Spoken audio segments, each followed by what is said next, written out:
French Tech, esprit critique pour Tech Éthique. Alors c'est un cadeau de Noël avant l'heure que nous font nos chroniqueuses et nos chroniqueurs. Donc je vais vous demander d'applaudir et d'accueillir chaleureusement les chroniqueurs qui sont là. À commencer par Louis de Diesbach, justement, on parlait de lui à l'instant. Salut Louis, nous avons Fabienne Billat et Sandrine Charpentier. Soyez les bienvenus. Nous avons, puisque nos chroniqueurs et nos chroniqueuses ne font pas que Trench Tech dans la vie, ils circulent pas mal en France et dans le monde aussi. Donc on a Emmanuel Goffi qui est quelque part dans le monde parce qu'il fait des conférences partout. Laurent Guérin qui est dans le sud de la France actuellement. Et Gérald Lubovic, c'est pareil, on le voit sur tous les plateaux en ce moment. Ils sont pas là, mais ils nous ont laissé, pour au moins 2 d'entre eux, une petite voix. Allez Louis, c'est toi qui prends la main. Alors comme vous le savez, ce Trench Tech All Star, c'est aussi l'occasion de mettre en avant nos chroniqueuses et nos chroniqueurs. Aujourd'hui, on voulait profiter de l'occasion pour revenir sur une question toute simple. Qu'est-ce qui vous fait kiffer dans l'écriture des chroniques? Pourquoi est-ce que vous avez rejoint ce collectif, la Trench Tech? Moi, ce qui me concerne, c'est justement l'idée de rejoindre le collectif et de travailler avec des personnes qui sont portées par les mêmes idéaux que moi. Alors, pas toujours tous les mêmes idéaux, mais en tout cas certains des mêmes idéaux. Et je sais pas, vous avez peut-être déjà eu un peu ce sentiment. Moi, parfois, quand je parle de tech en public, à des dîners, etc., je passionne pas toujours tout le monde. Parfois même, j'ennuie certaines personnes, et donc je suis ravi de pouvoir aussi partager avec un collectif, avec des gens qui ont envie de parler de tout ça. Et ce que j'aime bien aussi, c'est cette ambition qu'on a de faire bouger les lignes, de se retrouver en vrai. Alors certes, c'est à notre échelle, on n'est pas juste spectateur, on a décidé de prendre nos responsabilités, mais j'aime bien l'idée qu'on a envie de faire un peu bouger les choses. Alors pour ma part, au niveau de mon engagement auprès de vous, enfin c'est quand même aussi une histoire d'amitié pas mal, et je fais beaucoup de veille sur les réseaux sociaux, et il y a énormément d'informations sur la tech, sur ses impacts, etc. Enfin on a vraiment une recrudescence incroyable de tous ces sujets, et c'est très difficile de prendre le large et de sortir des positions qui sont très manichéennes aussi. Hein. Vous avez remarqué, il faut trancher, il faut être pour, contre, mais la nuance est un petit peu difficile. Et avec ce podcast, on s'interroge. Alors, vous interrogez des experts aussi, c'est pas mal, c'est chaud. Mais nous aussi, on s'interroge. C'est-à-dire que, alors, vous aussi, j'espère que vous interrogez, je pense à Fabrice, à Loïc, à Jérôme qui vont arriver. Et nous aussi, on s'interroge. C'est-à-dire qu'on peut commencer à faire un constat, par exemple, pour la gig économie. Je me suis lancée sur le sujet de la gig économie en me disant, bon, ce sont des petites mains, vous savez, c'est un petit peu ingrat, ce sont des petites mains qui font du clic toute la journée pour faire fonctionner le web. Mais on s'insurge, c'est ingrat, c'est effectivement assez abominable et pas du tout valorisant comme job. Et finalement, je me suis dit, mais ça va au-delà du job du petit clic. C'est vraiment notre responsabilité de citoyen sur la prise de position qu'on a par rapport au droit du travail, par rapport au droit du travail dans le numérique.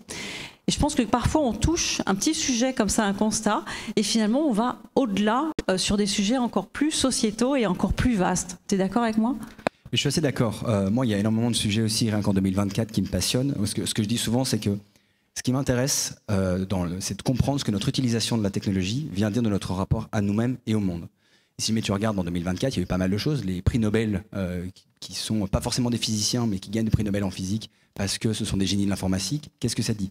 Quand Peter Thiel, qui propose après les JO de lancer des Jeux translympiques, donc en fait c'est des Jeux transhumanistes basés sur les Jeux olympiques, il n'y a pas de règles, il n'y a pas de règles antidopage, il n'y a aucune limite. L'objectif, c'est de pousser l'être humain à ses limites ultimes.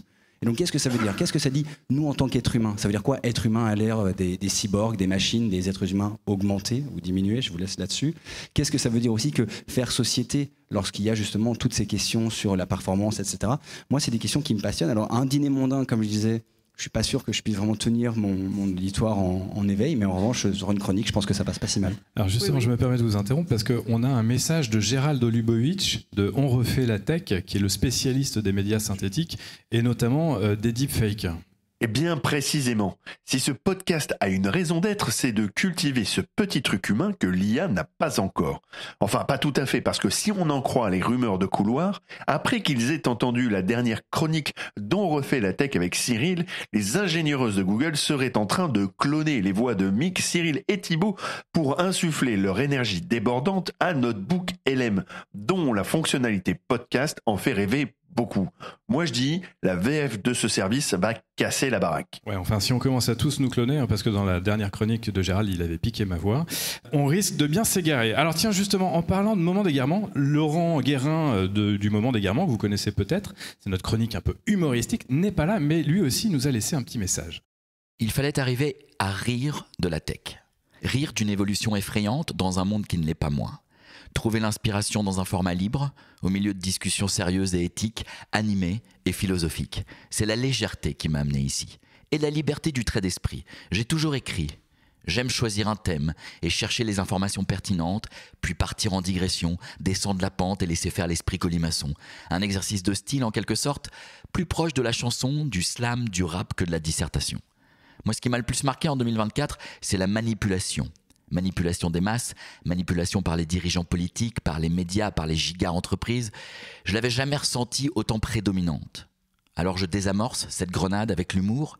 Si tout est orienté et calculé, mon acte de résistance est l'écriture. Si tout est balisé, je vivrai en dehors du cadre. S'il faut suivre des idiots, alors j'irai m'égarer. Merci Laurent.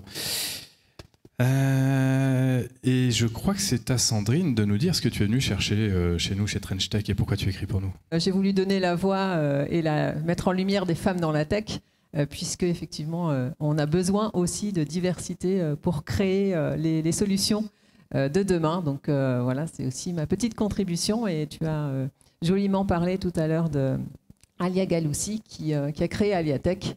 Et effectivement, qui montre qu'on peut faire des solutions qui apportent vraiment du progrès avec l'IA. Et effectivement, il y a plein d'actualités en 2024. Donc, il y a tellement de flots d'informations que effectivement, c'est dur de suivre tout ça. Mais je vous invite à écouter les chroniques de la saison 3 de Trench Tech pour suivre l'actualité et garder toujours un esprit vif et critique. Et moi, ce qui m'a particulièrement marqué et ému en 2024, c'est finalement tout ce que l'IA peut apporter aussi en termes de poésie et d'émotion. C'est important aussi de montrer que les humains, avec l'IA, créent aussi des choses positives et mettent de la poésie dans nos vies. Et en fait, moi, j'ai adoré cette actu qui relayait le fait qu'une IA permet de décrypter le langage des baleines. Le langage des baleines pour pouvoir aussi se rendre compte que les baleines ont un langage qui est assez proche du nôtre et que finalement on va pouvoir communiquer et les comprendre. Donc ça c'est beau, enfin, je trouve que c'est poétique aussi. Et finalement ça illustre le fait qu'on peut aussi mieux communiquer entre humains mais aussi avec la nature.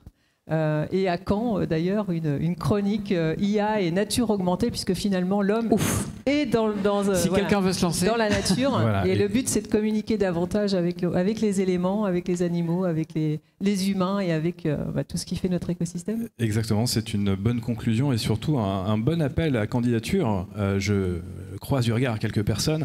Les postes sont ouverts, tout le monde peut devenir chroniqueur. Je le rappelle, Trench Tech c'est un collectif. Et derrière, il n'y a pas que des chroniqueurs et des chroniqueuses qui nous ont rejoints. Il y a aussi un webmaster, il y a un monteur, il y a un community manager. Bref, c'est un podcast 100% indépendant et 100% bénévole. On le répétera jamais assez. Et toutes les bonnes volontés sont les bienvenues. Et en tout cas, on applaudit, on remercie nos chroniqueurs, à commencer par ceux qui n'étaient pas là.